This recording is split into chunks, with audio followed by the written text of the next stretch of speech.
So, hallo, ich begrüße euch in meiner Werkstatt heute und ich freue mich wie immer für ich freue mich eben, weil jetzt geht's los, jetzt geht's richtig los, geht nämlich schon die ganze Zeit los, aber jetzt geht's richtig los.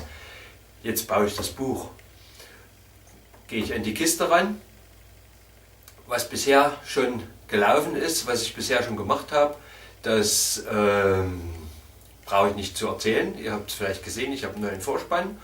Da steht das schon, sonst verplapper ich mich nämlich immer so lange. Und da sind die ersten 5 Minuten schon rum und es ist noch gar nicht passiert hier. So, also, ich habe mein Musterbuch gebaut. Nun erschreckt nicht gleich, wenn ihr das Monster seht. Mir ging es hier ja nicht um Schönheit und um die äußeren Gestaltungsdetails. Das kommt ja dann erst beim Original. Mir ging es um ein paar bautechnische Sachen, wo ich mir nicht ganz sicher war, wie die Maße und so. Ich bin ja kein technischer Zeichner, ich kann keine Zeichnung vorher machen. Ich habe mir jetzt ein paar Skizzen gemacht schon, aber ihr wisst, was ich meine, wo ich dann alles abnehmen kann und mich darauf verlassen kann. Da baue ich ein Muster und da kann ich mich dann... So, das Muster seht ihr hier, hat also ganz schöne Dimension. Ich habe aber hier aufgezeichnet mal mit schwarzen Linien, wie groß dann das Original wird. Also 20 breit, 29 cm hoch und das hier ist ganze 8 cm dick und das Original wird dann 5 cm. So, ja? So kann man hier aufklappen, kann man ins Innere gucken, sieht man jetzt erstmal nur, wie ich schon immer gesagt habe, innen ist einfach nur eine Kiste und es kommt um das drumherum an. Hier habe ich einfach Abfallholz genommen, um auch die Seiten zu imitieren. Beim Original wird es dann so sein, der Rücken ist rund und vorne die Seiten werden natürlich auch dann so rund sein. Das Originalbuch kann deshalb nicht größer werden, weil ich habe es hier mal da, weil mein Stück Furnier einfach nicht größer ist. So. Und das wird dann eben die Größe ergeben. Gut. Ich will jetzt ein paar Teile herrichten, zuschneiden und ein bisschen bearbeiten für die innere Kiste. Und in den nächsten Tagen, ich weiß nicht, wann ich dann dazu komme, ob morgen oder in den nächsten 2-3 Tagen, wird es verleimt und dann geht es schon dazu. Was habe ich noch vorbereitet? Ich hatte es am Anfang schon mal gezeigt. Jetzt habe ich mein Paket fertig, hier die Buchseiten. Das Paket muss ich auch noch verleimen, um dann den entsprechenden Ausschnitt zu machen, dass das dann von außen aufgeschoben werden kann als Verblendung rundherum, was die Buchseiten imitieren soll. Hier habe ich schon Tafelleim eingeweicht, ins Wasser gelegt, der ist dann auch bis dahin durchgeweicht, dann kann ich warm machen und kann ich leimen. So, jetzt Muster weglegen erstmal. Jetzt fange ich nicht jedes Mal in dem Falle hier beim Urschleim an und hobel mir und säge mir aus der gröbsten Ware, aus dem gröbsten Stück Holz erstmal Brettchen zurecht. Hier liegt bei mir der Schwerpunkt mal ein bisschen woanders, ja, auf der Gestaltung. Und deswegen möchte ich mir es mal ein bisschen einfacher machen, damit es auch schneller geht. Die Bauerei des Kernes in der Kiste, die sieht man hinterher nicht mehr. Die wird ja auch innen furniert und schön zurecht gemacht.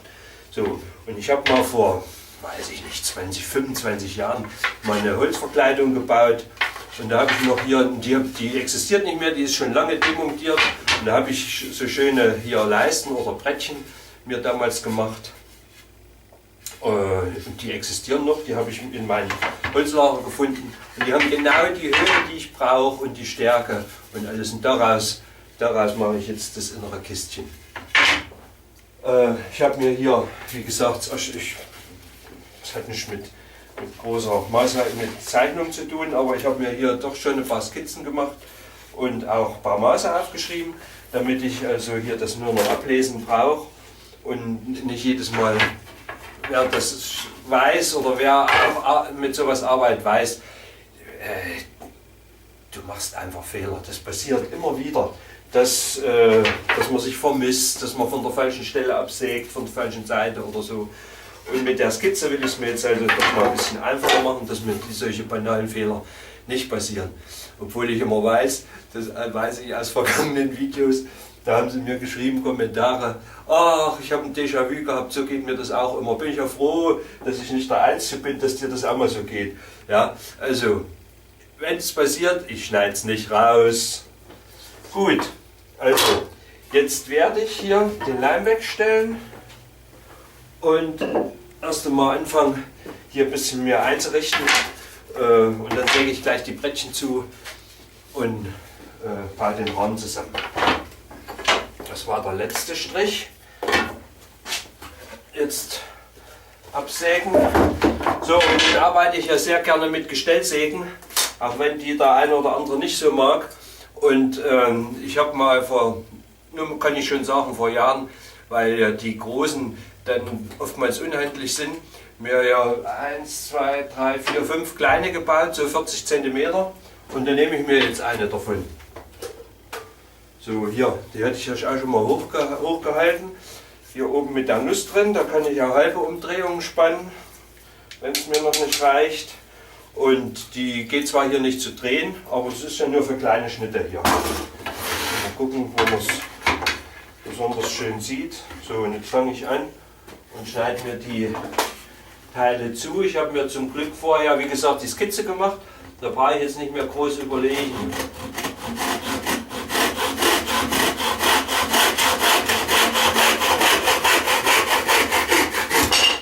Also übrigens nochmal, nicht nur das Gestell ist selbst gebaut, auch das Sägeblatt ist selbst gefeilt. Ja, also ich habe hier ein Video, ja, ich will mal sehen, Faszination Holzbearbeitung Teil 5 und Teil 6, da zeige ich, wie ich meine große Rahmensäge baue. So, jetzt bin ich los.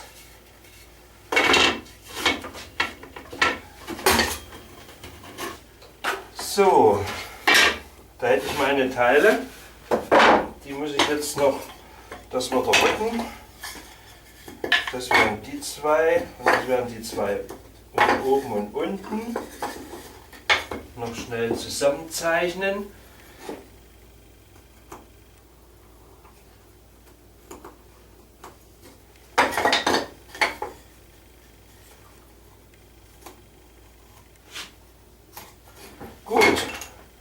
So, naja, da werde ich jetzt mal noch was vorbereiten. So, ich will jetzt noch mal zeigen, dass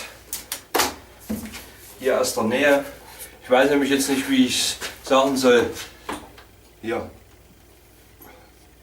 kommt eine Nut rein und hier wird abgesetzt.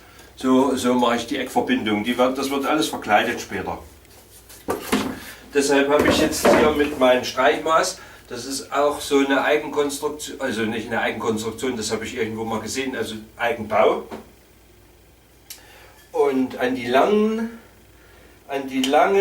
Seitenteile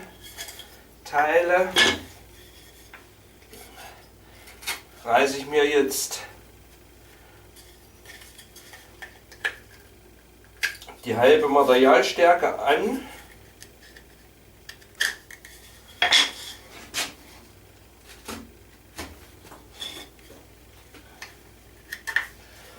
Und halt verkehrt rum. Hier muss es ab. Will ich mir nur gleiche Kreuzchen dran machen. So, die Seite muss ab. Ja, wo war ich denn stehen geblieben? Weiß ich nicht mehr.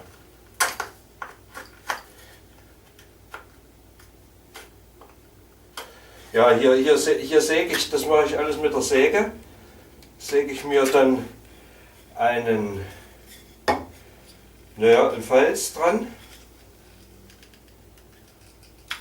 Das sind die langen Seitenteile. So, die aufrecht stehen hier. Und dann die kurzen, hier kommt dann kommt eine Nut rein. Die säge ich ein und stemme sie aus. So, hier habe ich mir zwei solche Sägen gebaut. Das ist alles immer ein bisschen grobschlächtig hier, wenn ich den Sägerücken sehe, aber sie erfüllen ihren Zweck, sind scharf, ich kann gut damit arbeiten. Einmal zum Absetzen, einmal für Längsschnitte. Deswegen mache ich jetzt hier oben die Einschnitte mit der für Längsschnitte.